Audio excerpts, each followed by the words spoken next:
자, 오늘은 지난 시간에 6장 그러니까 표준 모형 마지막 부분이 좀 남아 있습니다.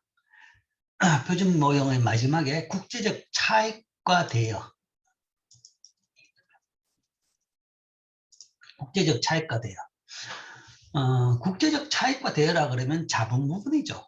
자본 이동이고 실제 이 부분은 이제 국제금융론 시간에 여러분들이 주로 배울 겁니다. 배울 내용인데 무역론 이론으로서도 이걸 이렇게 설명해낸다라는 거죠. 무역론 이론을 그냥 그대로 다시 해석하면 이걸 이렇게 해석할 수 있다. 그래서 표준 무역 모형으로서 국제적 차익과 대여를 분석할 수 있는데 대신에 이제 어떻게 하냐 그러면 이 재화 자체를 여기서는 이제 두 가지 재화를 보통 무역이니까 두 가지 재화 모형이죠. 근데 그 재화 자체를 현재의 재화와 미래의 재화 이렇게 두 개로 나누는 거죠. 그러면 그 두 개 재화 간의 거래다라는 겁니다. 그래서 어떤 나라는 현재의 재화를 더 많이 생산해 가지고 다른 나라에 수출하고 그거는 이제 자본을 빌려주는 거죠. 그러니까 그 대여를 해주는 것이고 그리고 그걸 받은 나라는 상대국 같은 경우에는 현재의 재화를 받은 대신에 나중에 미래의 재화를 더 많이 생산해 가지고 우리나라한테 되갚아주는 그러니까 차입을 했다가 그걸 뭔가 하면 되갚는 그런 식으로 우리가 해석할 수 있다라는 이야기입니다.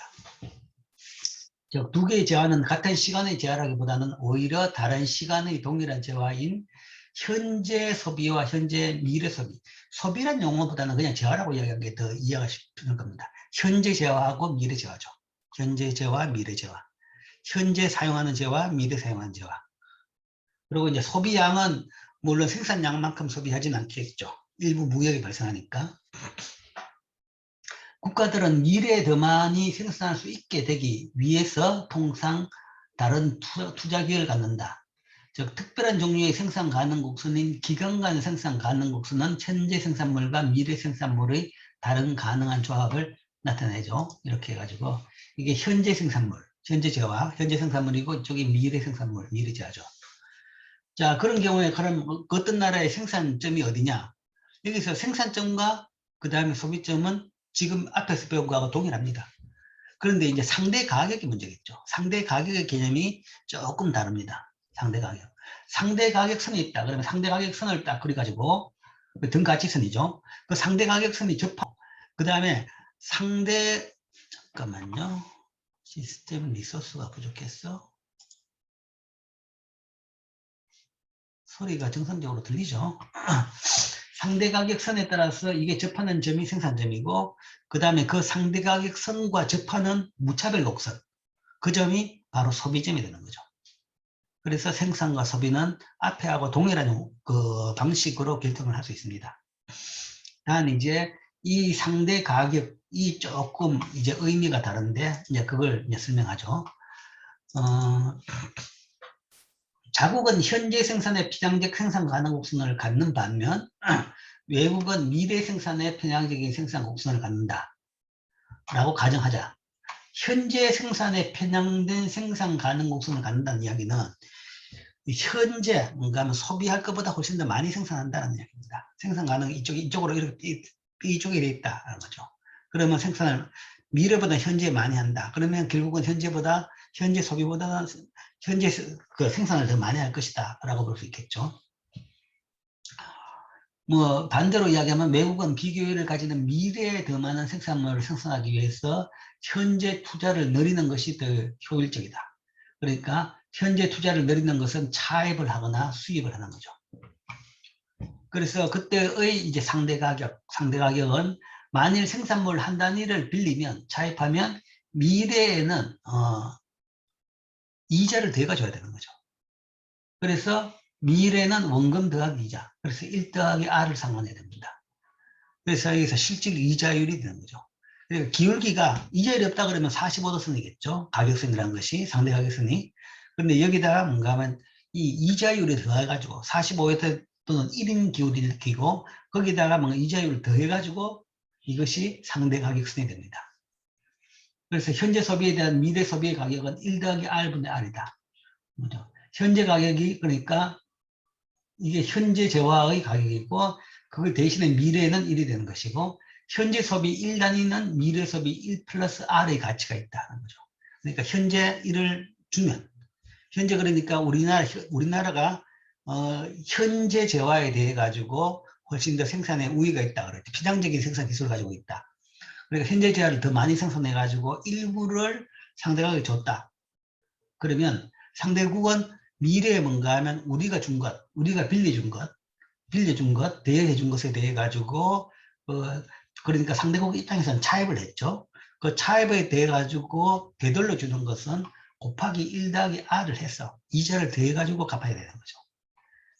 그래서 미래 소비 한 단위는 현재 소비의 1 더하기 R분의 1의 단위의 가치가 있는 겁니다. 그러니까 기준은 뭔가 하면 현재 기준을 하기 때문에 미래에는 1 더하기 R을 받지만 그 이야기는 미래 소비의 한 단위의 가치는 현재의 가치로 하면 거기다가 소위 이자율, 총이자율, 할인율을 곱하는 거죠. 나누는 거죠. 그래서 이런 가치가 되는 거죠. 자국은 현재 소비를 수출하고 미래 소비를 수입하죠. 그러니까 현재 재화를 대여해주고 외국은 차입을 하고 대신에 미래 재화를 나중에 뭔가 하면 상환을 받게 되는 거죠. 자국은 지금 생산하는 것보다 더 적게 소비함으로써 외국에 대여를 해주고 외국은 미래 생산한 것보다 더 적게 소비함으로써 대부금을 상환을 해주는 그런 식이 되죠. 국제적 차익과 대여가 허용될 때는 미래 소비의 상대 가격은 세계의 상대적 수요와 세계의 상대적 공급에 따라서 결정이 되겠죠. 자, 한 나라 내에서 이제 생산점, 소비점을 이야기하는 것이고, 이제 두 나라 경제라 그러면 두 나라에서 다 그 점을 만들어 찾은 뒤에 이런 전 세계적인 수요 공급 곡선을 그리면 됩니다. 이게 또 앞에서 본 거하고 동일하죠. 상대적 수요 곡선은 두 나라 다 당연히 동일할 것이고, 상대적 공급 곡선은 이제 이렇게 되는데, 자, 미래 소비가 미래 재화를 누가 더 많이 공급하느냐라는 것에 가지고 이게 이제 상대가 현재 소비분의 현재 재화분의 미래 재화의 상대 양이죠. 상대 양인데 상대 공급 양을 본다 그러면 외국이 우리나라는 현재 편향적인 생산을 하고 외국은 미래 편향적인 생산을 하기 때문에 미래 재화는 외국이 더 오른쪽에 있을 겁니다. 오른쪽에 있고 자국은 왼쪽에 있을 것이고 그리고 세계적인 공급은 이거 두 개를 합치면 두 개의 딱 중간일 겁니다. 딱 중간이고 이렇게 되고 그 다음에 뭐 수요 곡선은 동일할 것이고 그 다음에 이 교차점이 세계적인 가격 그러니까 이자율이 결정되는 겁니다. 이 기간간 가격인 이자율이 이렇게 결정이 되고 이 점이라는 것은 요 액수하고 요 폭하고 요 폭이 같아지는 폭이 되겠죠. 그래서 이 폭이 우리나라가 빌려주는 것이고 대여해주는 것이고 이 폭이 외국이 뭐 차입을 하는 것이죠. 그렇죠? 그래서 이게 이자율이 되는 미래 소비의 상대 가격이 되는 이 점이 될 겁니다. 그래서 표준 유형을 이용해 가지고 자본의 이동 또 뭐 이론적으로는 이제 이렇게 설명을 할 수가 있습니다. 그래서 국가 간의 차익과 대여를 이렇게 설명을 했습니다. 자, 표준 유형에 대한 질문.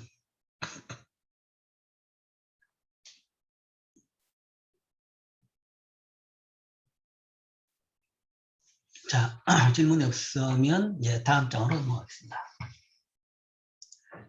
자, 그 다음 장은 7장. 외부 규모의 경제와 생산의 국제적 입지. 자, 규모의 경제에 대한 이야기입니다. 자, 무역의, 뭐 7장도, 이제 7장, 8장도 무역에 대한 설명입니다. 9장부터 이제 무역 정책에 대한 이야기고, 그 다음 성장에 대한 이야기고, 7장, 8장까지도 무역에 대한 설명인데, 왜 무역이 발생하는지, 무역의 원인에 대한 조금 다른 부분에서의 설명입니다. 조금 다른 형식의 설명인데, 주로 이제 규모의 경제로 설명하는 겁니다. 규모의 경제. 규모의 경제와 생산의 국제적 입지. 규모의 경제에 따라서 한 나라가 한 산업을 그냥 다 장악하게 되는 뭐 그런 부분을 설명하는 겁니다. 최근에 지금 많이 언론에서 등장하는 용어 중에 하나가 경제적 용어 중에 하나가 스플라이 체인이죠. 공급 체인, 스플라이 체인의 이야기죠. 이 스플라이 체인이 어떻게 발생하고 이게 왜 무역에 영향을 주는지에 대한 설명입니다. 사실은 이게 스플라이 체인에 대한 부분입니다. 그러니까 스플라이 체인에 지금은 이제 요즘 등장하는 이야기는 스플라이 체인 중간에 어떤 에러가 발생해 가지고 물건 공급이 원활하지 않음으로써 물건이 부족하기도 하고 그 다음에 물건 가격이 많이 오르고 그 다음에 거기에 따라서 그것을 중간재로 쓰는 다른 저하 생산에도 에러를 주는 그런 이제 에러 상황에 대한 예가 주 이야기고 그 다음에 코로나 이전에도 최근에 스플라이 체인에 대한 이야기가 많았습니다. 스플라이 체인 문제 때문에 이제 미국하고 중국하고 붙었죠. 붙었는데 여기서 붙어가지고 뭔가 이 무역 규제를 하고 서로 이제 무역 전쟁을 시작하다 보니까 이 스플라이 체인이 문제가 생기는 겁니다. 문제가 생겨가지고 원하는 대로 결과가 안 나오는 겁니다. 왜 이래 됐느냐? 왜 이래 됐느냐? 거기에 대한 설명이. 그러니까 원하는 대로 안 되는 그 설명을 지금 여기서 우리가 다룰 겁니다. 자, 이 장에서 다루는 새로운 용어랄까 내용을 보면 첫 번째 규모의 경제의 유형. 규모의 경제라는 것이 이제 유형을 나누면 두 종류로 나눌 수 있습니다. 그거하고 그래서 사실 여러분들이 경제학에서 지금까지 배운 것은 딱 한 종류입니다. 한 기업 내의 생산의 규모의 경제를 배웠고 산업의 규모의 경제에 대한 새로운 것을 이 장에서 배웁니다. 그 다음에 규모의 경제와 시장 구조, 그 다음 외부 경제 이론, 외부 경제와 국제무역, 동태적인 수학 증가, 수학 체정이죠. 수학 체정. 그 다음에 국제무역과 경제시력, 이런 것들을 보겠습니다. 자, 먼저 용어에 대한 이야기입니다. 규모의 경제에 대한 이야기. 규모의 경제가 지금까지 배웠던 규모의 경제와 더불어서 좀 더 확장된 개념을 여기서 이야기하게 됩니다. 지금까지 비교 우위의 모형은 규모에 대한 수학 불변을 가정했다. 특히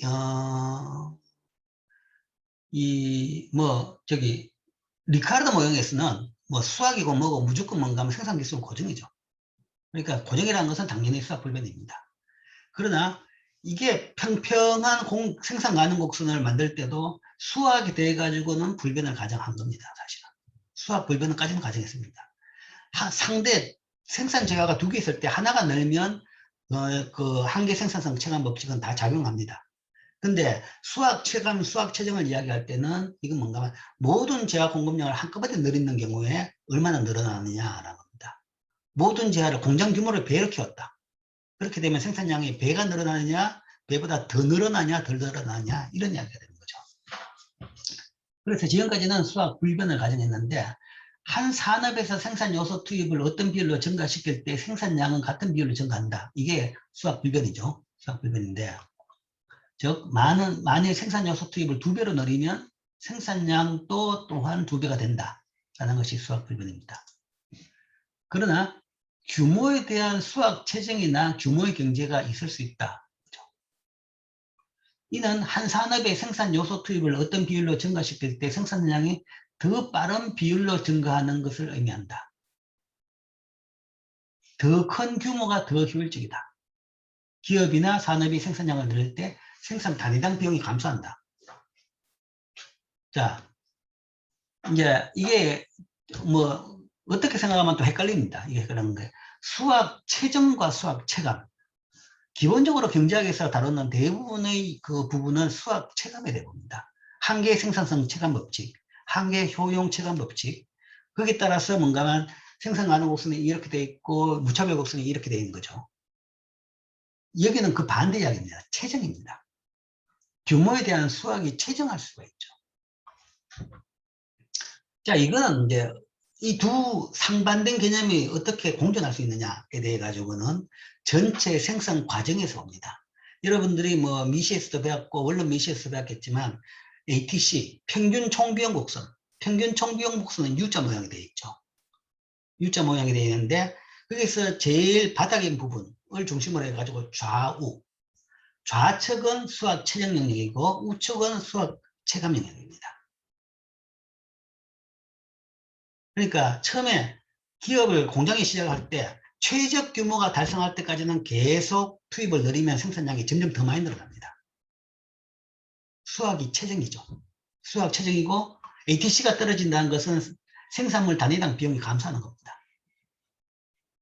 그러니까 ATC의 최저점 왼쪽에는 수학 최적 영역이고, 그 다음에 우리가 흔히 경제적으로 많이 다루는 것은 수학 체감 법칙을 많이 이야기하죠. 근데 그 왼쪽 부분은 안 다룬다는 거죠. 왜냐하면 그 왼쪽에서는 당연히 규모를 늘리는 것이 맞는 것이죠. 그리고 최적 결정점은 뭔가 하면 그 바닥점입니다. U자 모양에서 제일 바닥점이 최적 결정점이죠. 그리고 그 결정적의 모양이 중요하기 때문에 항상 거기서부터 더 이상 늘리면 안 된다라는 것을 보여주기 위해서 소위 한계 생산성 체감 법칙, 아니면 효용 체감, 그러니까 한계 효용 체감, 그런 이야기를 하는 겁니다. 그 왼쪽 영역은 경제학적으로 다룰 필요도 없기 때문에 당연하다라고 생각했기 때문에 그 오른쪽 영역을 주로 다루는 겁니다. 다루는데, 자, 지금 그 왼쪽 영역도 당연히 존재한다라는 거죠. 존재하는 것이고, 이 왼쪽 영역이 사실은 여러분들이 미시 시간에 독점 이론을 배우면 많이 배우죠. 그때 굉장히 중요하죠. 자연 독점이 발생하는 산업은 바로 이 케이스입니다. 그 왼쪽에 있는 경우죠. 그러니까 산업 자체가, 그 한 산업 자체가 산업의 생산 기술 자체가 워낙 크기 때문에 한 기업이 하더라도 규모의 경제가 안 되는 경우다라는 거죠. 규모의 경제라는 것은 U자의 바닥까지 안 간다는 얘기죠. 그러니까 한 나라 전체, 아니면 무역론에서 넘어가면 전 세계입니다. 전 세계의 수요를 다 하더라도 한 기업의 U자 바닥까지 안 가는 경우, 그런 경우에는 계속 규모에 대한 수학 체정이 발생하고 있는 영역인 거죠. 실제 이 장에서 다루는 부분은 바로 그 부분입니다. 그런 부분에서는 사실은 이제 무역이 아니고 각 나라가 생산하는 것이 아니라 전 세계적으로 한 기업이 그 물건 만들어 가지고 서로 무역하는 것이 가장 효율적이다. 효율적일 수밖에 없다. 구조상 그럴 수밖에 없다는 거죠. 그런 영역에 대한 것을 다루는 것이 이 수학 최정 영역입니다. 수학 최정은 그러니까 일반적인 영역에서 보편적으로 경제학에서 다루는 것이 아니라 자연 독점 산업 같은 경우에 독점이 발생하는 원인의 첫 번째로 그걸 들고 있죠.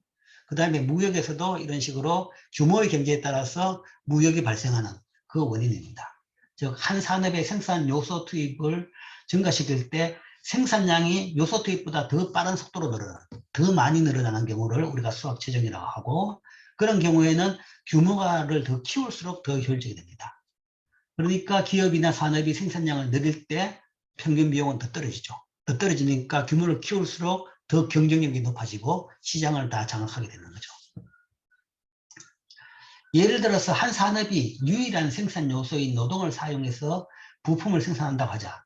어떻게 필요한 노동량이 생산된 부품의 수에 달려 있는가를 생각해 보면, 자, 규모의 경제는 다음과 같은 것을 이제 볼 수 있는데, 노동 투입을 2배로 늘리면 산업 생산량이 2배 이상이 되는 것이 소위 이제 규모의 경제, 아니면 한계 생산성 체정이죠. 그러니까 수학 체정인 거죠. 산업이 생산을 더 많이 할 때 각 부품을 생산하기 위해서 사용된 평균 노동량은 적습니다. 이런 영역이 있을수록 생산량을 늘리면 늘릴수록 더 평균 노동량이 줄어들고 평균 생산 비용은 떨어지게 되는 그런 게 되죠. 자, 이게 지금 우리가 이야기하는 수학 최적 영역입니다. 이 장에서 우리가 다루는 것은 이 수학 최적 영역에 대한 이야기입니다. 자, 지금 이제 이야기했는데 그걸 가상적인 지금 이야기는 요것을 테이블로 이야기한다고 하면 이거죠. 예를 들어서 총 투입이 이게 생산량을 5개 만들 때 10시간 필요하고 10개 만들 때 15시간, 15개 만들 때 20시간, 20개 만들 때 25시간. 5개씩 내릴 때마다 뭔가 하면 사실은 이제 얘가 좀 이런데 그것도 똑 5개씩 늘어나게 돼 있죠. 폭은 동일합니다. 폭은 동일한데 평균 노동 투입량을 본다 그러면 5개 하는데 10개 투입해가 5개 만들었다. 그러면 평균 노동 투입은 1개 만들기 위해서 2개 필요한 거죠. 그런데 10개 만들기 위해서 15개 필요했다. 그러면 1개당 1.5개의 노동, 1.5 단위의 노동이 필요하고 15개 만드는데 20개 필요했다. 그러면 1.33. 20개 만드는데 25개의 노동이 단위의 노동이 필요했다. 그러면 1.25. 평균 노동 투입은 점점점 줄어드는 겁니다. 평균 노동 투입은 점점 줄어들죠. 이게 이제 한계, 그러니까 체정, 생산성 체정, 규모의 경제가 발생한다.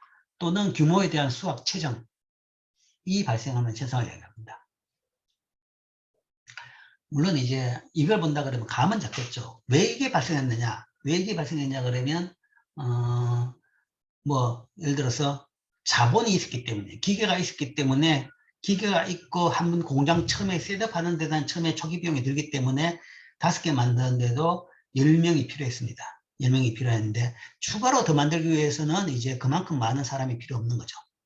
그러다 보니까 추가에 대해 가지고는 처음 5개보다는 사람이 줄었습니다. 줄어서 이렇게 했다. 그러니까 처음에 공장 셋업 비용, 우리가 고정비용이라고 그러죠. 그 고정비용이 이걸 낮추는 큰 요인입니다. 요인인데 그것 자체가 사실은 이제 규모의 체정을 만들어내는, 소위 규모의 경제를 만들어내는 요인이죠. 자, 이런 산업이 있고 이런 기술 단계에 있다. 그렇다 그러면 상호 유익한 무역은 규모의 경제의 결과로 일어날 수 있다.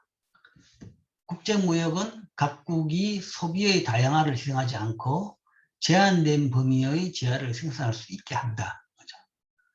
자, 이런 경우에 이렇다 그러면 가장 효율적으로, 어쨌든 싸게 만들면 더 효율적인 겁니다. 그러니까 모든 나라가 각기 만드는, n분의 1씩 만드는 게 아니라 한 나라가 다 만들면 각각 만드는 것보다 가격이 반, 3분의 1, 4분의 1로 줄게 됩니다. 그리고 그런 식으로 뭔가 하면 각 나라마다 한 물건씩 나눠가 만들면 되는 거죠. 각 나라마다 두 나라가 2개를 각각 만드는 것보다 한 나라는 A를 만들고 한 나라는 B를 만들어 가지고 이래서 둘 다 코스트 다운 시키면, 그래서 둘 다 서로 무역하게 되면 각국의 소비의 다양성을 희생하지 않고 각각을 만들지만 서로 무역을 해가지고 내가 안 만드는 물건도 소비할 수 있는 것이고 제한된 범위의 재화를 생산할 수 있게 한다. 무역을 하면 한 국가는 혼자서 모든 것을 생산하는 시도하는 것보다는 더 효율적으로 생산하기 위해서 규모의 경제를 충분히 이용할 수 있는 거죠. 그래서 양국 다 더 싼 비용으로 두 물건을 훨씬 더 많이 사용하게 된다. 이게 이제 기본적인 무역, 그러니까 규모의 경제에 따라서 무역이 발생하는 기본 스토리입니다. 자, 이 장의 주 내용이 다 이겁니다, 사실은. 이 내용에 대해서 이 장에서 좀 더 이제 깊이 있게 다뤄보겠습니다. 자, 규모의 경제와 시장 구조. 규모의 경제는 사실은 2가지 종류가 있다라고 했죠. 2가지가 있는데 여기 굵은 글씨 되어 있죠. 외부 규모의 경제와 내부 규모의 경제가 있습니다. 규모의 경제는 더 큰 규모의 기업이나 더 큰 규모의 산업이 더 효율적이다라는 것을 의미하는 거죠. 즉, 이 용어에서 2가지가 있겠구나라는 것이 감이 잡히죠. 더 큰 규모의 기업이나 규모의 산업이죠. 그래서 산업 규모에 따른 규모의 경제를 우리가 외부 규모의 경제라고 이야기합니다. 생산물의 단위당 비용이 산업의 규모에 의존할 때 외부 규모의 경제가 발생한다. 자, 뭐 뒤에도 설명하겠지만 간략하게 이야기하면 비슷한 공장들이 한 곳에 집계를 많이 합니다. 왜 집계를 하느냐? 이게 외부 규모의 경제라는 거죠. 같이 근처에 있으면, 자, 비슷한 공장들이 같이 있으면 서로 경쟁이 심하다라고 하는 것도 하나의 단점이지만, 그 다음 뭔가 하면 서로 뭔가 하면 더 효율적으로 생산하고, 효율적으로 생산하는 것은 저비용으로 생산할 수 있다는 거죠. 한 공장이 그 살 수 없는 큰 기계가 있다 그러면 같이 사가지고 같이 나눠가지고 쓸 수 있는 겁니다. 그리고 서로 정보도 쉽게 왔다 갔다 하면서 기술 발전도 더 빨라지는 겁니다. 생산 공정이라는 것이 굉장히 변화가 빠릅니다. 빨라가지고 뭔가 생산 방식이 조금만 바뀌더라도 뭔가 거기에 따라가지고 새로운 게 필요한데, 여러 다양한 회사들이 같은 종류들이 같이 다 있으면 모든 종류가 거기서 다 생산된다 그러면 어떤 변화가 있더라도 다 적극적으로 응할 수 있다라는 거죠. 그런 것들이 우리가 이야기하는 외부 규모의 경제입니다. 즉, 그렇기 때문에 생산물의 단위당 비용이 산업의 규모에 의존할 때 산업 규모가 크면 클수록 생산의 단위당 비용이 떨어지는 그런 것을 우리가 외부 규모의 경제라고 이야기합니다. 그리고 실제 여러분들이 지금까지 배웠던 미시 시간이나 경제학 시간에 배웠던 규모의 경제는 내부 규모의 경제입니다. 생산물의 단위당 비용이 기업의 규모에 의존할 때 그걸 우리가 내부 규모의 경제라고 이야기합니다. 한 기업이 규모를 키울수록 더 생산 비용이 낮아지는 그런 것을 내부 규모의 경제라고 하죠. 뭐 대표적인 뭐 내부 규모의 경제 산업이 어떤 것이냐. 그러니까 세계적인 독점이 발생하는 산업이라 생각하면 됩니다. 항공, 비행기 회사, 보잉하고 에어버스 두 개밖에 없습니다. 미국 그러니까 항공도 뭐 종류가 여러 개 있긴 하지만 그 여객기 회사, 중대형 여객기 회사는 보잉하고 에어버스, 미국하고 유럽하고 두 개밖에 없죠. 물론 지금 중국이 그 시장을 어떻게 해보려고 지금 이제 키우고 있습니다만 아직은 아니고, 물론 그 두 개도 사실 세계적으로 그 두 개도 많다고 봅니다. 많다고 봐가지고 가만히 놔뒀으면 둘 중에 하나 망했어요. 망했는데 에어버스가 망했을 건데 유럽에서 엄청난 보조금을 줘가면서 에어버스를 살리고 있는 겁니다. 우리도 해야지라고 해가지고 그런 것들은 뭔가 하면 그 이야기는 가만히 놔두면 둘 중에 하나 망했다라는 것은 뭔가 하면 이거는 중대형 항공기 산업 같은 경우에는 전 세계 수요를 한 회사가 감당하더라도 규모의 경제가 완전하게 그러니까 U자의 바닥까지 안 가는 상태다라는 거죠. 그런 것은 이제 기업 규모, 내부 규모의 경제가 발생한 거죠. 그 다음에 이제 우리한테 가까운 산업으로 또 하나 메모리 반도체, D램이 그게 가까운 겁니다. D램 산업 같은 경우 현재 세계적으로 세 개 회사가 있죠. 삼성전자, SK하이닉스, 그 다음에 마이크론 이 세 개 회사가 있습니다. 세 개 회사가 있는데 뭐 이게 사실 그 비슷한 산업입니다. 비슷한 산업이고 세 개 회사가 사실은 작정하고 갔다 그러면 하나로 통합할 수도 있을 겁니다. 경제 논리만 됐다 그러면. 그런데 이제 경제 논리 이외의 부분이 있기 때문에 한쪽이 치고 나가지는 못하고 있는 거죠. 그렇기 때문에 저런 식으로 뭔가 하면 나름대로 이렇게 비율을 유지하고 있는 겁니다. 왜냐하면 한쪽이 다 장악했다가는 전 세계 나라들의 타깃이 되는 거죠. 그러니까 삼성전자 같은 경우에 뭐 치고 나가면 다 시장을 다 먹을 수도 있는데 먹었다가는 전 세계 타격이 되는 겁니다. 전 세계 타겟이 돼가지고 세계적으로 온갖 뭐 여러 가지 문제가 생길 수 있는 거죠. 그런 의미에서 뭔가 하면 이런 식으로 세 회사가 공존하고 있는 과점 체계를 유지하고 있는 겁니다. 이런 것들도 이제 규모의 경제가 심하죠. 근데 D램은 이제 갈수록 이 규모의 경제가 심한 형태로 기업이 공정이 바뀌고 있습니다. 이게 단순 조그만 조입이라 그러면 규모의 경제를 따질 필요가 없어요. 근데 엄청난 장치 산업인 거죠. 큰 장치 산업일수록 규모의 경제가 커지는 겁니다. 특히 최근에 이제 소위 미세하다 보니까 노광 장비 뭐 그런 걸 들었죠. 그러니까 미세하게 빛을 쏴가지고 소위 이제 이거를 뭐 입히는 그런 기계들이 들어오는데 네덜란드에서 기계 한 대당 1,000억 원입니다. 기계 한 대가 1,000억 원입니다. 1,000억 원. 1,000억 원. 1조 하면 1조 원 그러면 기계 한 10대 정도 살 수 있는데 그 기계도 살 수가 없죠. 줄 서가지고 사는 겁니다. 몇 년치 지금 이제 다들 줄 서가지고 기다리고 있죠. 그런 엄청난 기계. 그 기계를 들여와가지고 그 가지고 생산 과정에서 뭔가 하면 빛을 쏘아가지고 만드는 거죠. 그러면 그건 엄청난 장치 비용이 따르는 것이고 점점점 장치 비용이 고정 비용이 높을수록 규모의 경제가 커진다라고 볼 수 있죠. 그러니까 그런 산업들이 꽤 존재합니다. 꽤 존재하는 거죠.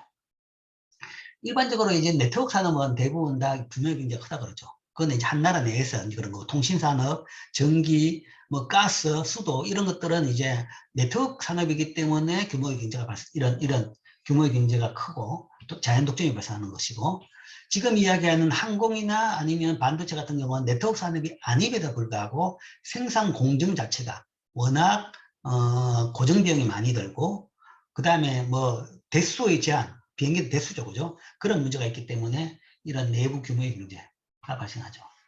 그런 것들이 이제 내부 규모의 경제입니다. 흔히 우리가 아는 규모의 경제는 이거죠. 이 부분인데 실제 여기서 볼 것은 이 내부 규모의 경제는 다음 장에 볼 겁니다. 이번 장에 볼 것은 이 외부 규모의 경제, 그 예를 봅니다. 외부와 내부 규모의 경제 둘 다 국제 무역의 중요한 원인들이다. 이들은 산업의 구조에 다른 시사점을 갖는데 규모의 경제가 순전히 외부적인 산업은 전형적으로 중요한 포인트인데 많은 소기업으로 구성되고 완전 경쟁입니다. 거기 반해서 금방 설명했던 내부 규모의 경제. 내부 규모의 경제는 대기업들이 소기업들보다 비용 우위를 가질 때 생겨서 그 산업이 불안정 경쟁적으로 된다. 거죠. 그래서 요 외에는 내가 설명해 줬죠. 내부 규모의 경제가 있는 경우 항공산업. 거의 뭐 자연 독점에 비슷하게 간다라는 겁니다. 그 다음에 반도체 D램 같은 경우에도 거의 뭐 자연 독점 또는 뭔가 하면 한 3회사 정도. 사실 뭐 공정이 이렇게 되기 전에는 예를 들어 20년 전에는 그 반도체 D를 만드는 회사들이 전 세계적으로 한 10대 개가 있습니다. 그런데 다 이제 나가 떨어져 버리고 결국 한 3개가 남았죠. 그러니까 이 산업은 이 산업 구조가 점점 불안정 경쟁적으로 간다. 독점화 간다라는 겁니다. 독점이나 과점 산업 체계가 된다. 하는 것이고 반면에 이 부분 외부적인 그러니까 외부 규모 경제 있는 산업은 이 공정거래 차원에서는 문제가 없어요. 적은 기업들이 뭔가 많은 소기업들로 구성되는 체계입니다. 소기업들로 구성. 산업 자체가 한 나라가 독점을 할지 몰라도 그 산업 내 기업들은 소기업이 많다. 그래서 완전 경쟁에 가까운 그런 산업 구조가 됩니다. 자, 뒤에 이제 예를 설명하면서 점점 더 잘 이해가 될 겁니다. 자, 이 장은 외부 규모의 경제를, 외부 경제의 모형을 다루고, 다음 장이 이제 내부 경제. 소위 내부 경제를 하는 기업은 대부분 다국적 기업입니다. 다국적 기업 이론을 볼 겁니다. 강력한 외부 경제가 있는 것 같이 보이는 산업들은 많은 현대적 예들을, 그런 산업들의 현대적 예를 들어보면 이런 것들입니다. 자, 외부 경제가 발생하는 경우, 외부 규모의 경제가 발생하는 경우, 예를 들면 어떤 것이 있느냐? 제일 대표로 드는 것이 미국의 실리콘밸리. 그 다음에 뉴욕의 금융. 세계 금융 기업들이 다 여기 있습니다. 우리나라 대형 금융 회사들도 뉴욕에다 지점을 다 가지고 있습니다. 왜냐? 여기 끼섬을 해야 되기 때문에. 그 다음에 번역이 조금 안 좋은데 영상 미디어 산업이라는 것은 좀 옛날 용어고, 미디어 산업은 헐리우드에 집중되어 있죠. 영화 산업. 그러니까 어떤 산업이다 그러면 세계적으로 여기, 저기, 여기 이런 이야기가 나오죠. 그런 것들은 대부분 외부 규모의 경제가 있는 것을 의미합니다. 그리고 이런 것을 본다 그러면 이거 내에서 보면 각각은 이 내에서는 독점이 별로 없죠. 그 나라, 그 지역이 세계적인 독점일지 몰라도 그 내에서, 헐리우드 내에서 뭔가 영화사 몇 개가 독점을 하고 있는 건 아니죠. 많은 적은 영화사들이 엄청나게 싸우고 있습니다. 물론 여러분 보기에 뭔가 하면 뭐 20세기 폭스 뭐 몇 개, 그게 유명하게 보이지만 그거는 뭔가 하면 전체 과정에서 하나의 따름이고 실제 수많은 영화사들이 서로 경쟁을 하고 있는 거죠. 영화 하나 잘 만들면 엄청 돈 벌게 되는 것이고, 뭐 하나 잘못하면 뭔가 엄청 망해버리고 뭐 이런 것들이 반복되고 있는 거죠. 뉴욕의 투자장이 또 세계적인 은행을 이야기하지만 뭐 그거는 이제 대표적인 것이고 그 안에 엄청나게 많은 은행들이 있습니다. 상업은행도 그렇고 투자은행도 그렇고 실리콘밸리도 마찬가지죠. 자, 이런 것들이 대표적인 외부 규모의 경제의 예입니다. 자, 그 외에도 이제 미국 선진국 이외에도 이제 쉽게 이런 게 있는데 또 다른 예를 들어보면 중국과 같은 개발도상국에서도 외부 규모의 경제는 제조업에 만연되어 있다.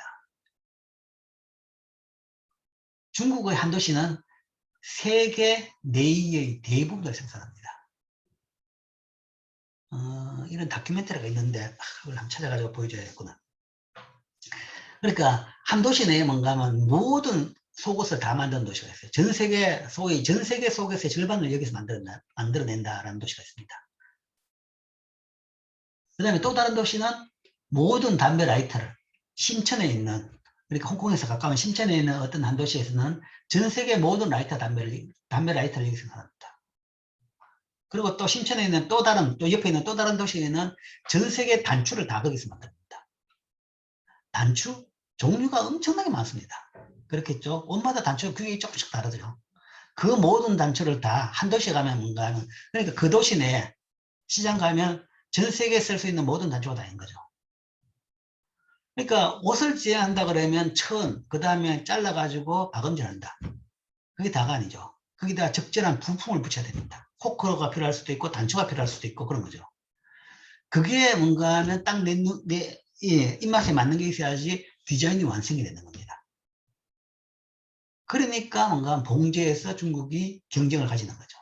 거기에서 모든 게 있으면 거기서 뭔가 하면 시제품은 다 거기서 만들 수 있는 겁니다. 대량 생산한다 그러면 그거 뭐 따로 이 물건을 보내가 해결하는 거죠. 해결하는 건데 시제품을 만들려고 그러면 일단 뭔가 하면 디자인의 눈에 모든 게 다 보여야 됩니다. 그래야지 자기가 제일 좋은 걸 찾는 거죠. 그러면 그런 모든 단추를 다 만드는 데가 바로 옆에 있다 그러면 그 바로 옆에 시제품을 만드는 사람들이 다 직결하게 되는 거죠. 뭐 또 인도 경우도 그런 게 있죠. 외부 경제는 인도가 정보 서비스의 중요한 수출국으로 구성하는 데 핵심 역할을 하고 있다. 그죠? 인도의 정보 서비스 회사들은 방갈로에 아직도 집중되어 있다. 자, 인도가 이제 어떤 뭐 굉장히 큰 나라다. 그러니까 일단 인구는 뭐 세계 최고입니다. 아마 1, 2년 내에 아마 중국을 능가할 겁니다. 중국은 요즘은 이제 인구가 안 늘죠. 안 느는데 비해 가지고 인도는 여전히 늘고 있습니다. 그래서 곧 몇 년 내에 세계 인구는 1위가 되고 그 다음에 인도가 경제 발전에 많이 빠졌다 그러는데 인도에서 뭔가 하면 생산품은 사실은 중국을 못 따라가죠. 그러니까 그렇게 많은 걸 잘 모르는데 인도가 왜 그러냐 그러면 제일 큰 게 이 정보 서비스입니다. 그러니까 뭐 수학이 인도에서 나왔다 뭐 그런 이야기도 합니다. 어쨌든 인도 사람들은 수학을 잘한다. 어쨌든 인도에는 뭔가 하면 인구가 많기 때문에 수학을 잘하는 사람도 굉장히 많아요. 굉장히 많아가지고 그 많은 사람들이 또 미국에 유학 와가지고 미국에서 굉장히 뭔가 하면 선두그룹을 유지하는 사람들이 많죠.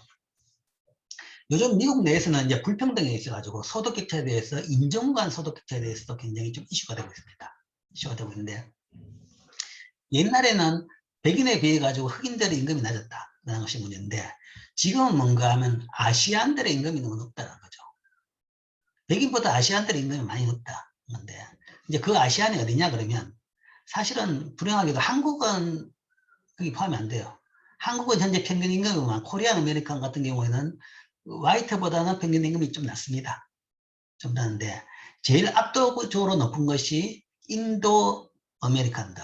그러니까 인도 출신 미국 사람들이 제일 높습니다. 화이트의 평균에 비해 가지고 한 30% 높아요.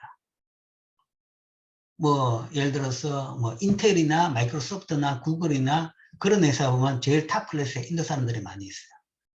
그러니까 인도에서 수학을 잘하고 컴퓨터를 잘하는 사람들이 미국 와가지고 거의 뭐 세계 지금 IT 산업을 이끌고 있는 사람들이 꽤 많은 거죠. 그런데 미국으로 많이 왔는데도 불구하고 인도에도 엄청나게 많은 사람들이 있습니다. 미국까지 유학 못 가고 미국에 남아있는, 인도에만 남아있는 사람들이. 그 사람들이 사실은 미국의 하청을 받으면서 인도에 있으면서 일을 해주고 있죠. 그러니까 IT 실리콘밸리에서 소위 뭐 프로그램 만들고 코딩하고 어떤 새로운 게임을 만든다. 이런 것들이 코딩이 미국 인력도 하지만 미국 인력은 비싸죠. 그걸 뭔가 하면 대부분 많은 경우를 인도에다가 외주를 줍니다. 인도에서요. 낮은 비용으로 빨리 열심히 잘 프로그램 코딩을 해옵니다. 다이렉션 부탁주만. 그러니까 이제는 비대면이라는 것이 코로나 이전부터 이런 비대면은 굉장히 큰 산업이었습니다. 뭐 그전에 뭔가 하면 소위 콜센터 이야기를 했죠. 콜센터. 그러니까 인도가 뭔가 하면 유명한 것이 미국이나 유럽의 그러니까 영어권의 콜센터 역할을 많이 합니다. 콜센터라는 것은 뭔가 하면 소위 그 소비자 상담 역할을 하는 거죠. 그런데 이게 이제 인건비가 많이 비싸고 하는데 인도는 인건비가 엄청나게 낮죠. 낮은데 대신에 여기는 인도는 영어권이죠. 영어를 쓰는 사람들입니다. 그렇기 때문에 영어권에서 콜센터를 자국에서 운영하는 비싼 비용을 줄이기 위해 가지고 인도에 있는 사람들, 인도의 콜센터를 만들어 가지고 그것을 운영하는 거죠. 또 그게 가능했던 것이 통신 비용이 이제는 미미한 수준으로 떨어졌기 때문에 그렇습니다. 옛날같이 뭐 국제통화료가 비쌌다 그러면 뭐 엄두도 못 냈겠지만 지금 뭐 인터넷 때문에 국제통화료는 거의 0에 가깝습니다. 그러니까 이런 식으로 통화료 뭐 그런 것보다는 인건비가 엄청나게 차이가 나니까 인도에 콜센터를 운영해가지고 그걸 한 겁니다. 금융 콜센터, IT 콜센터, 주로 뭔가 하면 전자제품 같은 경우 AS 부분이죠. 그런 것을 이제 다 해주는 거죠. 그게 다 이런 겁니다. 정보 서비스의 처음에는 인도에서는 콜센터라는 거죠. 물론 거기도 이제 IT 쪽이 많았고, 그 다음에 뭔가 하면 프로그램 코딩, 프로젝트 많아가지고, 코딩 관련해가지고, 이런 정보 서비스를 많이, 정보 제공뿐만 아니라 코딩 서비스까지도 이 지역에서 많이 해요. 인도에, 그러니까 인도 과기대, 세계에서 뭐 제일 우수한 학생들이 많다고 하는데, 그 졸업자들을 중심으로 해가지고, 인도 내에서도 이런 엄청난 IT 산업이 있고, 그게 중국, 미국하고 서로 시너지 효과를 일으킨 거죠. 이게 이제 미국에 있는 인도 사람들의 평균 소득이 높은 것이 이 사람들이 인도에 있는 또 다른 그 좋은 인력들을 잘 활용하는 겁니다. 그걸 통해 가지고 인도에 있는 사람들도 뭐 돈을 벌고 자기들은 돈을 또 더 많이 벌고 그걸 통해 가지고 인도 아메리칸들이 미국에서 아마 셀러리로서는 제일 높은 레벨이 됐지 않느냐라고 볼 수 있는 거죠. 그러니까 이런 것도 뭔가 하면 이게 인도에서의 정보 서비스, 인도가 이제 정보 서비스, 이건 상품이 아니죠. 서비스죠. 이게 이제 중요한 수출국이 됐는데 이것이 뭔가 하면 이런 지역에서의 외부 경제 때문이다. 하죠. 그러니까 한 군데에 이런 것이 집중하게 되면 점점점 더 집중하게 됩니다. 한 군데에 집중하게 되면 그 다음에 거기에 콜센터가 하나 만들고 나면 다른 미국 기업도 그 바로 옆에다 만듭니다. 만들면 사람 구하기도 쉽고 운영하기도 쉽습니다. 또 만들고 또 만들고 그러니까 콜센터 거기 다 집중이 되는 거죠. 그 다음에 코딩 잘하는 사람들도 여기에 좀 몇 명 모여 있으면 뭔가 하면 다들 미국에서 그쪽에다 일을 갑니다. 미국이나 유럽이나 아니면 선진국에서 IT 업종들이 코딩하는 것은 그쪽에다가 전화를 하는 거죠. 그럼 그쪽에 사람이 많으면 많을수록 자기들끼리 서로 커뮤니케이션하면서 코딩을 더 효율적으로 하게 되고 그 다음에 서로 일을 나눠 가지고 더 효율적으로 나눠서 할 수 있는 겁니다.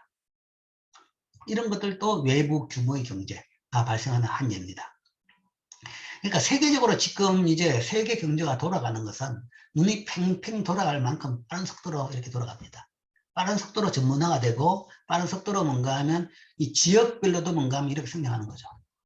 옛날 같으면 이런 중국이나 인도 같은 경우는 진짜 시골의 정근대적인 사회다라고 생각했는데 그 내에서도 중국은 지금 눈이 부실 정도로 빠른 속도로 발전했는 것이고 그 다음에 뭔가 인도도 뭔가 하면 지역적으로는 진짜 선진국보다 훨씬 더 잘 사는 지역까지도 생길 정도로 이런 IT 강국이 된 그런 부분도 발생하는 거죠. 이게 이제 지역적으로 하나의 외부 규모의 경제가 달성되면서 그 산업이 커지는 거죠. 커지면서 뭔가 그 나라가 같이 발전하는 겁니다. 실제 이제 뭐 중국 경제 발전을 이끄는 가장 큰 지역이라고 이야기하면 신천입니다. 신천. 그러니까 등소평이 신천을 소위 자유무역지역으로 만들어가지고 개방을 했죠. 홍콩을 보고 홍콩하고 바로 붙어 있는 신천을 소위 전 세계 나라들이 언제든지 와가지고 우리 공산당은 개입 안 하겠다. 마음대로 해라. 마음대로 중국의 인력을 쓰면서 거기다가 기여를 하라라고 했죠. 그래서 그게 지금 이제 세계 경제의 소위 IT나 아니면 소위 세계 제조업의 가장 중심지, 제조업의 역할을 하고 있는 겁니다. 그게 있었기 때문에 중국이 전체가 발전할 수 있었던 거죠. 그런 것들이 한 도시, 지역을 통해 가지고 외부 규모의 경제를 달성했던 하나의 이해가 되는 거죠. 자, 이런 것들이 이제 외부 규모의 경제입니다.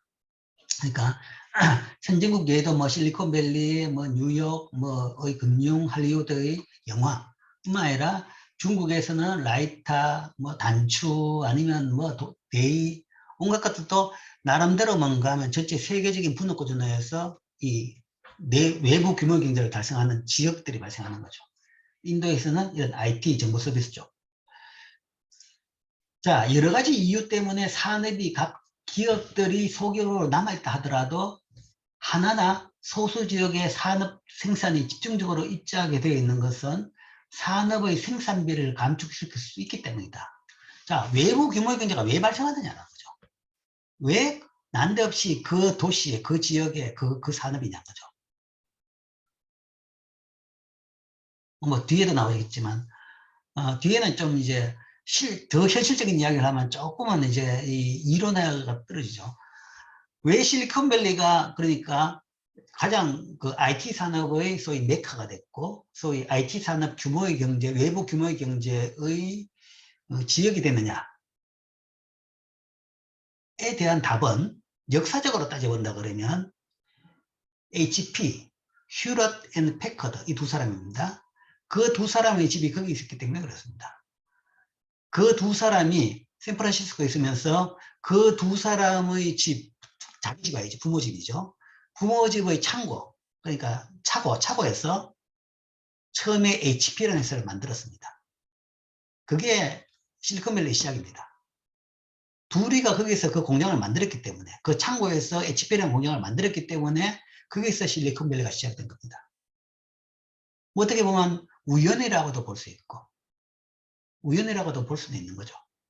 볼 수는 있는데, 자, 그건 이제 좀 더 재미있는 현실적인 이야기고, 우리가 이론적으로 봅시다. 이론적으로 본다 그러면 외부 규모의 경제는 왜 발생하느냐를 본다 그러면, 발생할 수 있는 논리들을 몇 개 찾을 수 있죠. 뭐 아까도 이야기했지만, 하나나 소수 지역의 산업이 집중적으로 입지되게 되는데, 왜 그래 되느냐 보면, 첫 번째는, 들 수 있는 것이 전문화된 장비나 서비스다라는 거죠.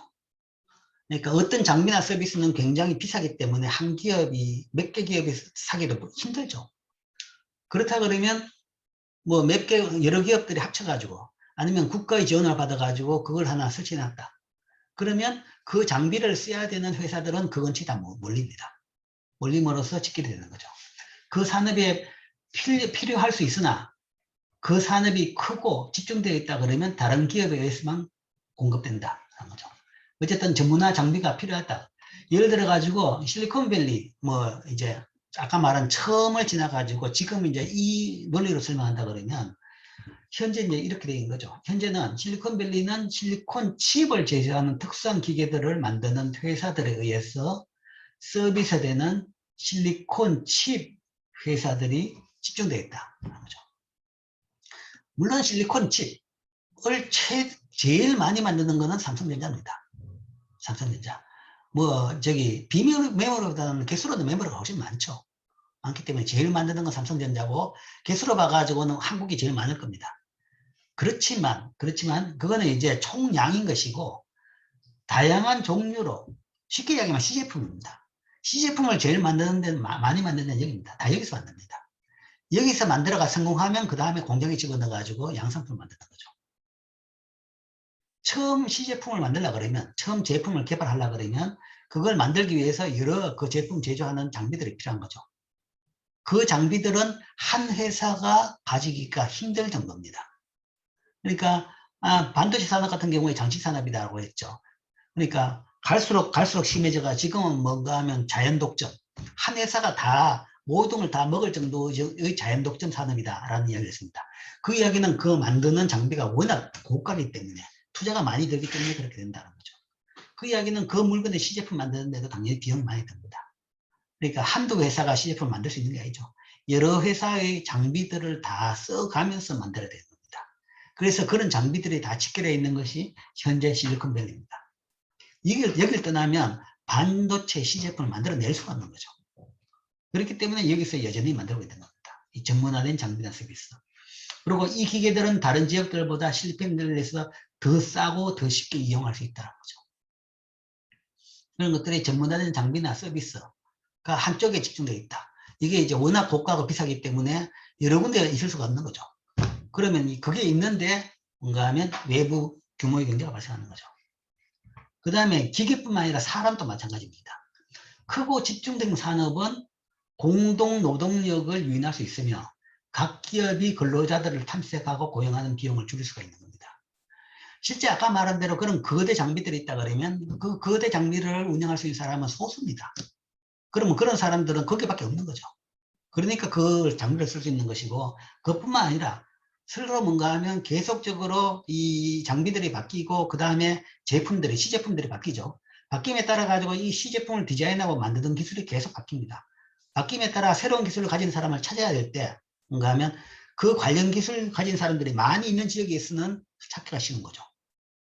그러니까 그 인력들이 다 모인 것이 바로 여기입니다. 실리콘밸리. 그래서 우리나라에서도 소위 그 뭐 유니콘을 꿈꾸는 소위 IT 전문가들, 국내에서 뭐 분당 중심으로 판교 중심으로 많이 몰려 있지만 세계적으로 보는 친구들은 뭔가 하면 미국으로 갑니다. 실리콘밸리. 거기 가서 창업을 해야지 큰 규모로 할 수 있다는 거죠. 그리고 우리나라의 대기업들도 삼성전자부터 삼성, 뭐 LG, SK 어쨌든 대기업들도 실리콘밸리에 다 이 지사를 만들어 놨습니다. 지사를 만들어 놓고 거기서 뭔가 하면 뭔가 작업을 하기도 하고 그 다음에 정보 수집을 하기도 하는 거죠. 뭘 만들고 있으면 그러면 우리가 뭘 또 만들어야 되느냐. 거기에 인력들이 다 몰려 있으니까 공동노동. 인력들이 몰려 있으면 그쪽에 뭔가 하면 다시 또 규모의 경제가 되는 거죠. 외부 규모의 경제가 되죠. 뭐 그러고 다시 또 지식 창출 및 확산이 되는 겁니다. 크고 집중된 산업이 존재할 때 다른 기업들로부터 근로자들의 접촉은 각 기업의 이익이 되는 착상, 아이디어를 더 쉽게 공유할 수 있는 겁니다. 그래서 그 지역 내에서는 지역 내 실리콘밸리 내에서도 모임이 굉장히 자주 있는데 그런 모임 자체는 다 뭔가 하면 서로 동향을 파악하고 새로운 아이디어를 교환하고 사업성 자체를 판단하기 위해서 하는 거죠. 그러면 혼자 생각보다 여러 사람의 생각이 있으면 훨씬 더 시너지 효과가 생기는 거죠.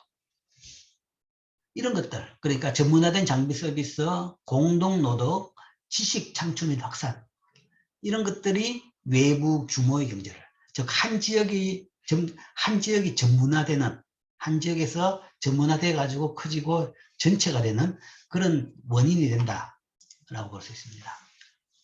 즉 산업이 클수록 산업의 생산비가 낮아지고 그래서 외부 규모의 경제가 발생하는 거죠. 즉 외부 규모의 경제가 발생한다 그러면 공급선이 우하향한다. 자, 이런 거죠.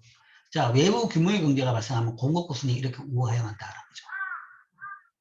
이게 이제 어떤 부분이냐고 하면 아까도 이야기했지만 사실은 이 공급곡선이라는 것은 평균 총비용 곡선입니다. ATC. ATC 곡선의 왼쪽 부분이죠. 우하향하죠. 물론 직선은 아니고 조금 조금 이렇지만 스무드하지만 어쨌든 그 개념입니다. 그 개념이죠. 공급곡선은 그러니까 이제 말을 잘했어요. 빨간선이죠. 빨간선. 이 선이죠. 그죠? 공급곡선. 공급곡선은 ATC 평균 총비용 곡선입니다. AC컵입니다. AC컵. 그래서 우하향 이렇게 되죠. 그죠? 우하향. 일반 공급곡선은 우상향이죠. 일반 공급곡선은 우상향인데 그게 우상향하는 이유는 이 ATC 곡선의 바닥을 치고 올라가 오른쪽 능력을 그리기 때문에 우상향입니다. 우상향이고 산업 전체를 이야기한다 그러면 이런 식으로 독점 산업이 아니고 경쟁 산업이라 그러면 자잘한 기업들이 많죠. 그것들의 공급곡선을 다 합친 전체 산업 전체 공급은 수평이죠. 수평이는 모든 회사들은 U자 바닥에서 다 공급한다는 겁니다. 그렇게 되면 수평으로 쭉 되는 거죠. 쭉 되는데 이게 만약에 이 산업 자체가 워낙 규모의 경제가 있는 산업이다. 그렇다 그러면 한 산업이 다 담당한다 그러면 규모의 공급곡선은 우상향하게 되는 거죠. 그리고 규모의 경제까지 못 갔다. 여전히 외부 규모의 경제가 발생하고 있는 상태다. 그러면 이 왼쪽, U자 바닥보다 왼쪽에 있는 부분이죠. 그래서 AC커브, 이 빨간 선, 이게 공급곡선이 되는 겁니다. 일반적으로 우상향이 아니라 이런 이제 조금 특수한 형태의 공급곡선이 되는 거죠. 뭐 수요야 뭐 동일하겠죠. 수요야 동일한 형태고. 그렇게 되면 자 여기에서 이제 균형은 이렇게 되는 겁니다. 수요만큼. 이 이야기는 자 여기서 이제 왜 이런 일이 발생하느냐 그러면 결국은 이 수요가 이 ATC, AC 바닥보다 적기 때문에 그렇다는 겁니다.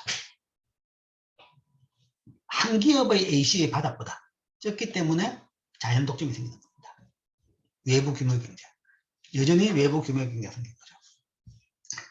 그러니까 기업의 효율적인 생산 규모에 비해서 시장이 적다라는 거죠. 시장이 적다. 그만큼 시장이 안 되는 경우죠. 그러면 자연적으로 한 기업이 독점을 하게 되는 이런 경우가 됩니다. 즉 우하향하는 공급곡선이 있다. 산업의 생산량이 클수록 기업들은 팔고 싶어하는 가격이 더 낮을 수 있다는 거죠. 더 많이 만들수록 더 가격이 떨어집니다. 그런데 완전히 안 떨어지고 스탑하는 거죠. 더 이상 팔 수가 없으니까. 뭐 이런 경우에 국제무역이 없다 그러면 공급곡선의 별난 기울기는 크게 문제가 되지 않는다. 그죠? 뭐 어쨌든 별난 기울기지만 어쨌든 여기서 균형이 이루어질 겁니다. 그런데 이제 무역이 있다. 무역이 있다는 것은 디맨드 커브가 더 커진다는 겁니다. 시장이 더 커지는 거죠. 디맨드 양이 배로 커졌다. 그러면 더 이쪽으로 갈 수 있죠. 갈 수 있으면 여기서 뭔가 하면 더 코스트 다운, 평균 비용이 떨어지는 겁니다. 자, 무역전의 각국의 균형 가격과 생산량은 국내 공급 곡선이 국내 수요 곡선과 교차한 점에서 있을 것이다. 지금 그건 1점이죠. 그죠? 여기서 본 1점. 이게 무역전의 국내 균형입니다. 무역이 없을 때 중국의 단축 가격이 미국의 단축 가격보다 더 낮다. 그죠? 중국의 단축 가격이 미국의 단축 가격보다 더 낮다. 무역이 없을 때. 뭐 당연하겠죠. 중국이 인건비가 낮으니까 더 낮다. 충분히 당연한 가정이죠. 자, 그런데 봅시다. 이 두 개. 무역에 따라서 단축 가격이 어떻게 되느냐.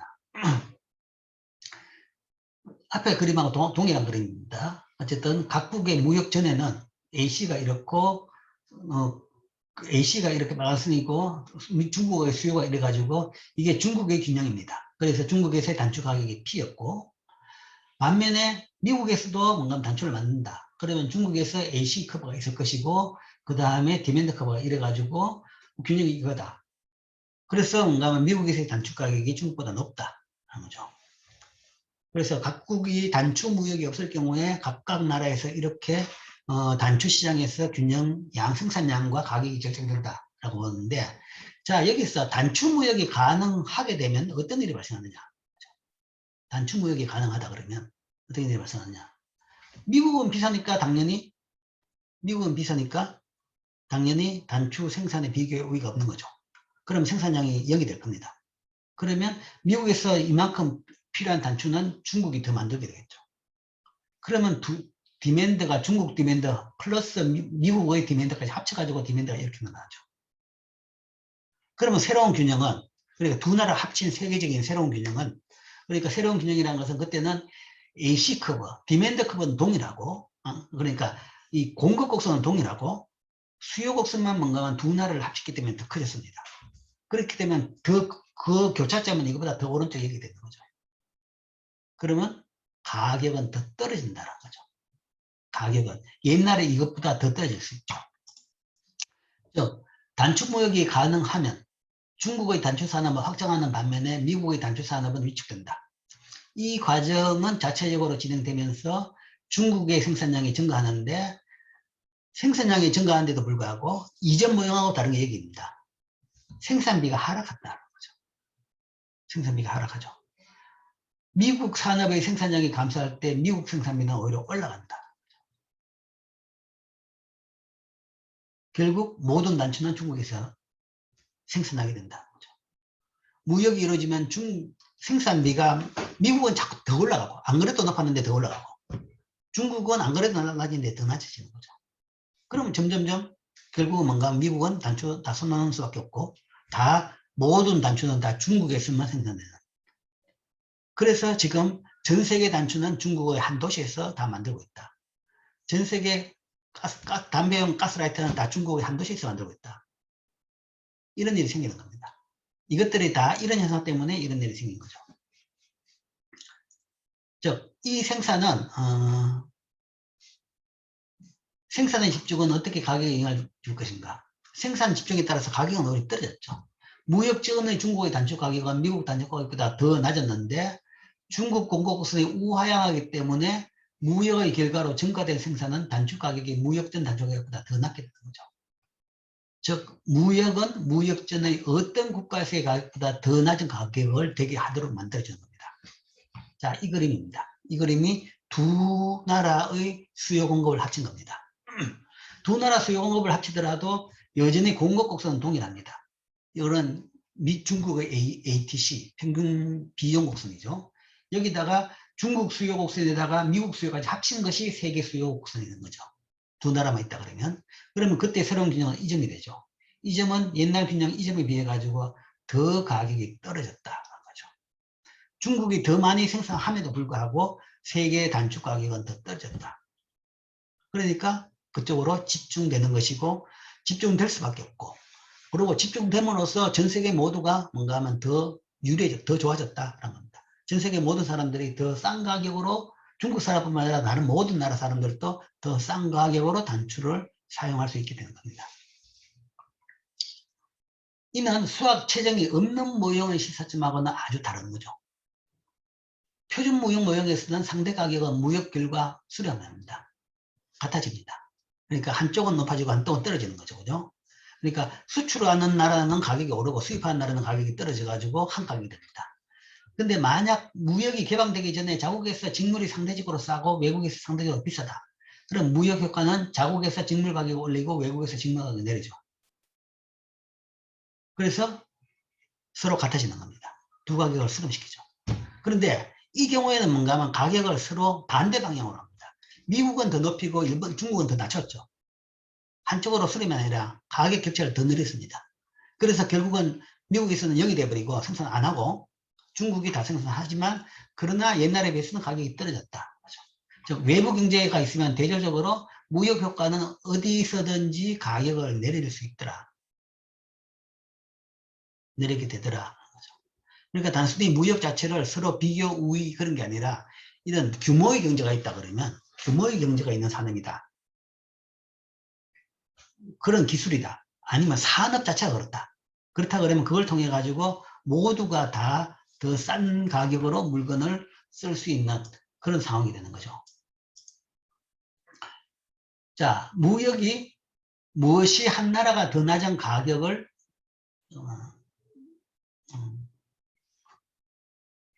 갖는 초기의 이점, 그러니까 무엇이 한 나라가 더 낮은 가격을 갖는 초기의 이점을 갖게 할까?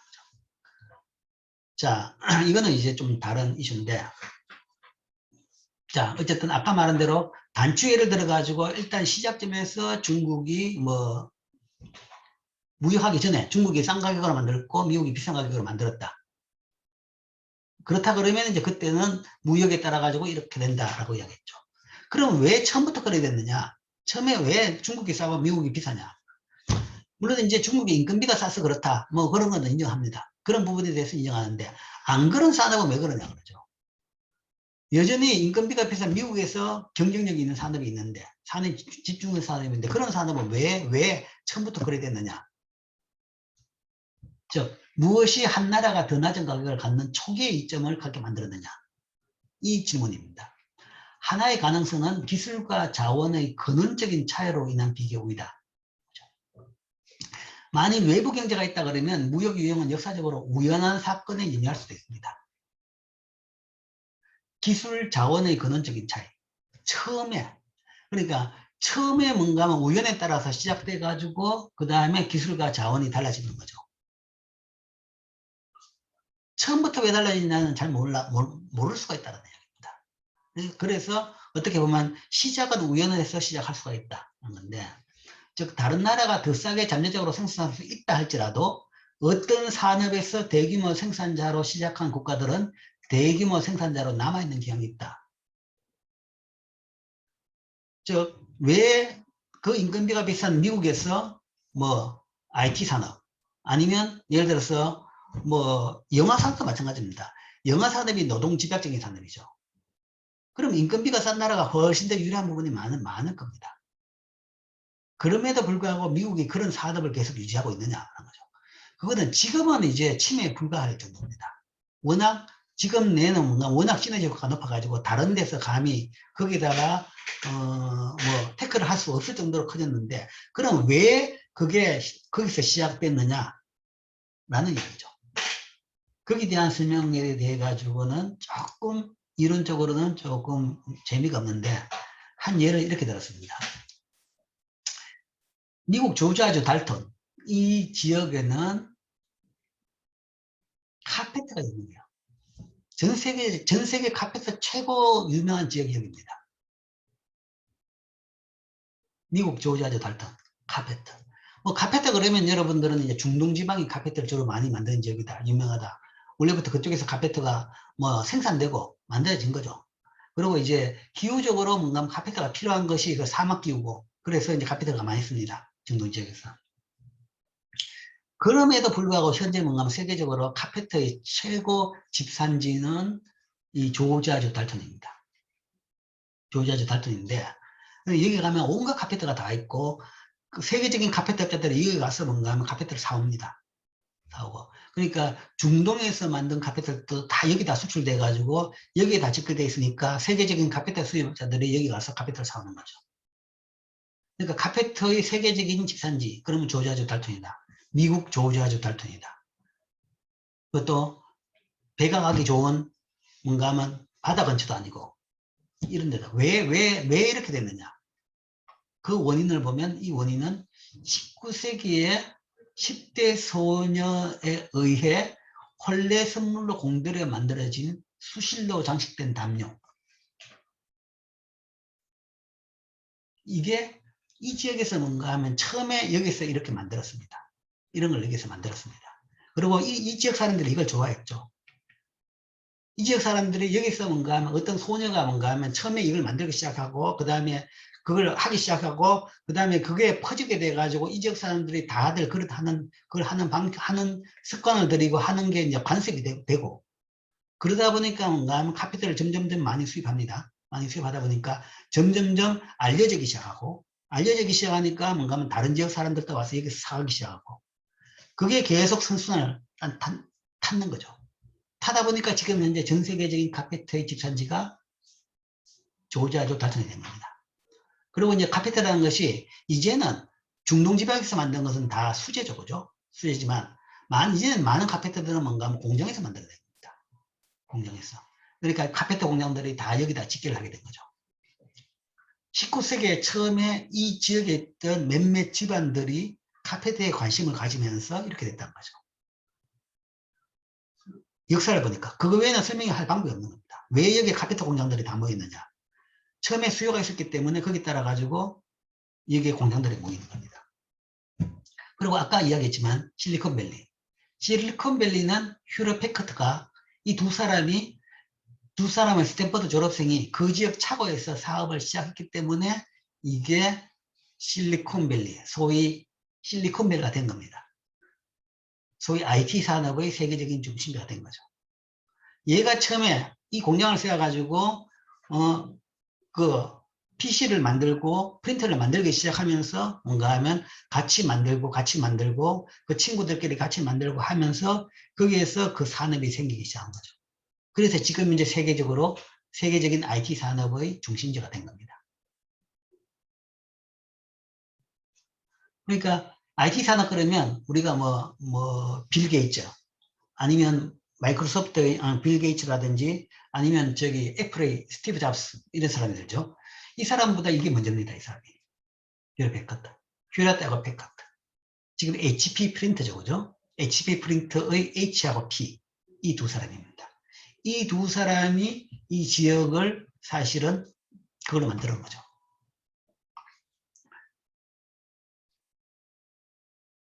그 이야기는 이런 식으로 이야기한다 그러면 사실은 이 우연성도 있다라는 얘기죠. 우연성도 있다.